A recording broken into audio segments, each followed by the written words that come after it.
On the stove, heat the vessel for 5 to 6 teaspoons of oil.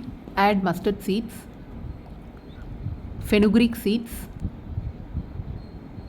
asafoetida. Then add the chopped small onions,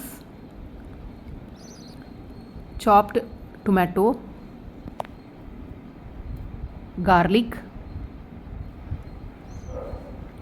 Sort it well nicely and then add chopped pumpkins,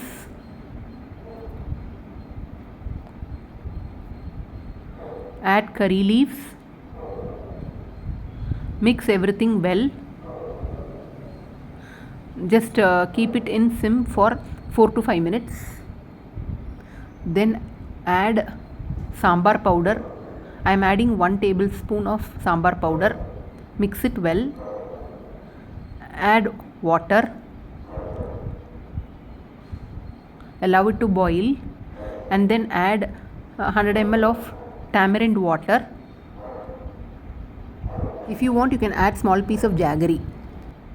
Add salt.